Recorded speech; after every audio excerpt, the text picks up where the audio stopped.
வணக்கம். என் குருநாதர் எழுத்து சித்தர் பாலகுமாரசர் அவர்களை மனதார வணங்கிவிட்டு உங்களுடன் பேச தொடங்குகிறேன்.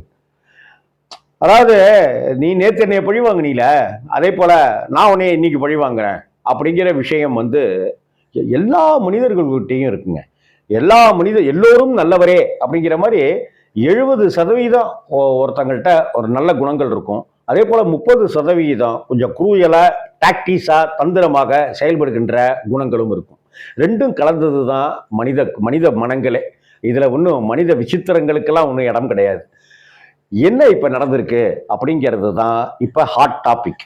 என்ன, ஒரு சில நாட்களுக்கு முன்னாடி விடுதலை சிறுத்தைகள் ஒரு மிகப்பெரிய மாநாட்டை, எழுச்சியான ஒரு மாநாட்டை திருச்சியில நடத்தினாங்க. நல்லா ஞாபகம் இருக்கு. மிகப்பெரிய தாக்கத்தை அது ஏற்படுத்திச்சு. திருமான அப்படி ஒரு தாக்கத்தோடு தான் அந்த மேடையிலையும் பேசினார்.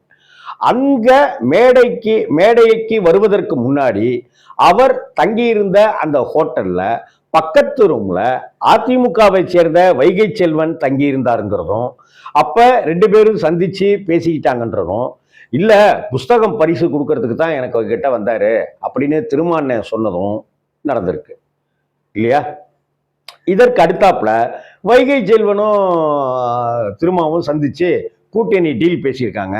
இவர் பாஜக இல்லாத அதிமுக கூட கூட்டணி வைத்துக் கொள்வதற்கு தயார் அப்படின்னு ஒரு ஒரு பதில திருமா சொல்லியிருக்காரு அப்படிங்கிற விஷயமாக எல்லாம் பேசப்பட்டுக்கிட்டே வந்தது இல்லையா? அதெல்லாம் நம்ம கவனிச்சுட்டு தான் இருந்தோம். இதெல்லாம் ஒரு சாதாரண சந்திப்பு தான் அப்படின்னு திருமான்னு சொன்னாரு. வைகை செல்வன் சந்திச்சார் இல்லையா? வைகை செல்வன்ட்ட கேட்டாக்க, அங்க திமுக கூட்டணிக்குள்ளார பல குளறுபடிகள்லாம் நடக்க ஆரம்பிக்குது, ஓட்டை விழுந்துருச்சு, படகுல ஓட்டை விழுந்துருச்சு அப்படின்ட்டுலாம் சொன்னாரு. இதுக்கு பின்னணியில என்ன வேணாலும் இருக்கலாம். ஆனா ஒரு அதிமுக பக்கம் பாஜக இல்லைன்னா அதிமுகவுக்கு கூட்டணிக்காக வலை விரித்து கொண்டிருக்கிறது விடுதலை சிறுத்தைகள் அப்படின்னு தான் இங்க அரசியல் கவனிப்பாளர்கள் பார்த்துக்கிட்டே இருக்கிறாங்க. சரி, அப்படியே இதை கட் பண்ணி ஓரமா வச்சிருக்கேன். பாட்டாளி மக்கள் கட்சி ராமதாஸ் ஐயாவுக்கும் அவருடைய மகன் அன்புமணிக்கும் நடந்துகிட்டு வர்ற அப்பா மகன் உறவு சண்டைங்கிறது நாளுக்கு நாள் நீடிச்சுக்கிட்டே இருக்கு. அதாவது ராமதாஸ் கூட்டி பெருக்கி அந்த இடத்த சுத்தப்படுத்தினார்னா அங்கேயா வண்டியா கொண்டு குப்பையை இறக்குறாரு அன்புமணி ராமதாஸ். சரி, குப்பையை இறக்கிட்டானேன்னு சொல்லிட்டு திரும்ப கூட்டினார்னாக்கா திரும்ப கொட்டுறாரு. சரி, நம்மளே கூட்டிடுவோம் அப்படின்னு அன்புமணி அவர்கள் குப்பையை அப்படிலாம் கூட்டி சுத்தப்படுத்தினார்னா இப்ப நான் கொட்டுவேன் அப்படின்னு சொல்லி ராமதாஸ் ஐயா கொட்டுறாரு. இப்படி 2 பேருக்குமான ஒரு போராட்டம்ங்கிறது இப்படி நீயா நானா அப்படின்னு நடந்துகிட்டே இருந்துட்டு இருக்கிறத பார்க்கிறோம். இந்த சமயத்துல ரொம்ப வேதனையோட அவர் பல பேட்டிகளை கொடுத்துட்டு இருக்கிறாரு. வியாழக்கிழமையும் பேட்டி தந்துட்டு இருந்தவர் மற்ற நாட்களையும் திடீர்னு பேட்டி கொடுக்கிறாரு.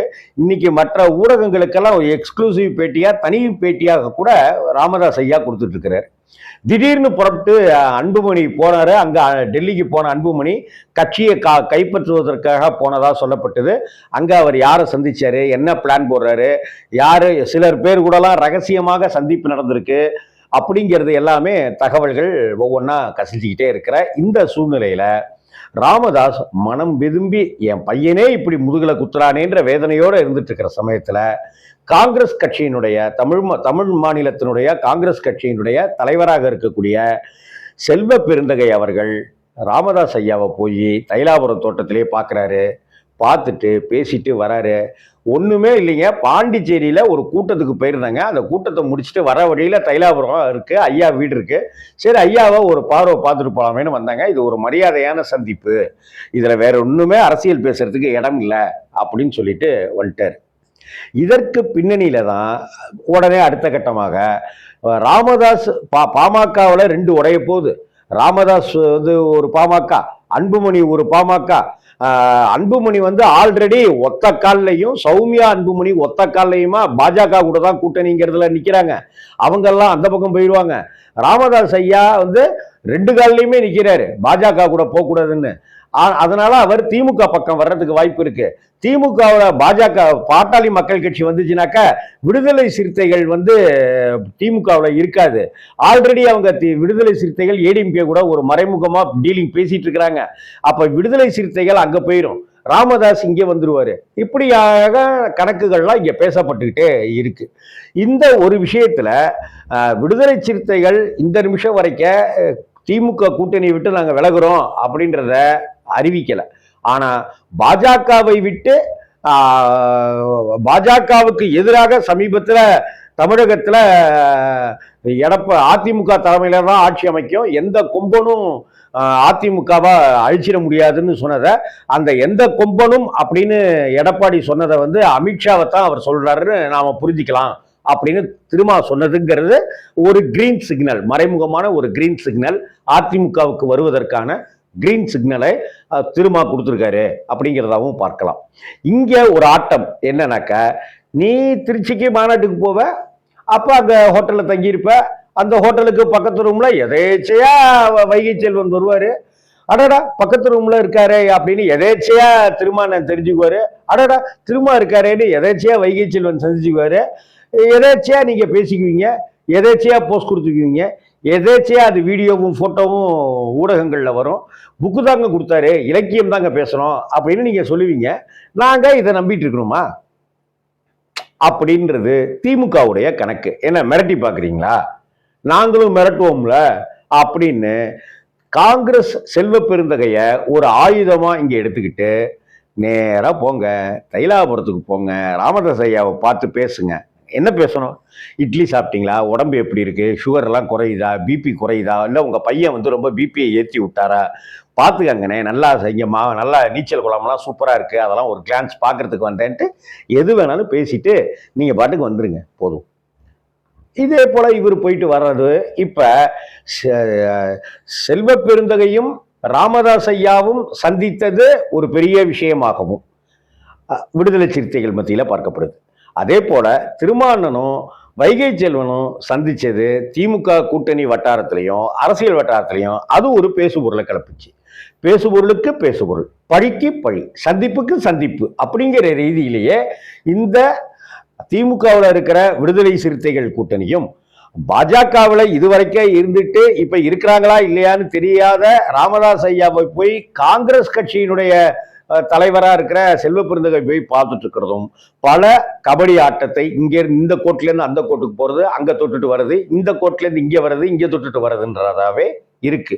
ஆனால் இது எல்லாமே தேர்தல் நெருங்க நெருங்க காட்சிகள் மாறும், கட்சிகளுக்குள்ளார இருக்கிற அந்த கூட்டணி பிம்பங்கள் மாறி இந்த பக்கம் வரத்துக்கும் அந்த பக்கம் வரத்துக்குமான சூழல்கள் உருவாகும் அப்படிங்கிறது மட்டும் தெல்ல தெளிவா தெரியுது. இதுல ஏங்க திரும்ப திரும்ப கேட்குறீங்க, நானும் திரும்ப திரும்ப சொல்றேன், ஜனவரி மாதம் கடலூர்ல மாநாடுல கேப்டன் கட்சிக்கு மாநாடு அங்கே நடத்துகிறோம், அதுக்கு பிறகுதான் நாங்கள் முடிவை சொல்லுவோம்னு, இந்த விஷயத்தில் தலையிடாதீங்க எங்களை அப்படின்னு சொல்லிட்டு ஜனவரி மாதம் வரைக்கும் தேமுதிக ஒத்தி வச்சிருக்கு. ஆனால் தேமுதிக இந்த முறை ஜெயிக்கணுங்கிறதுல உறுதியாக இருக்காங்க.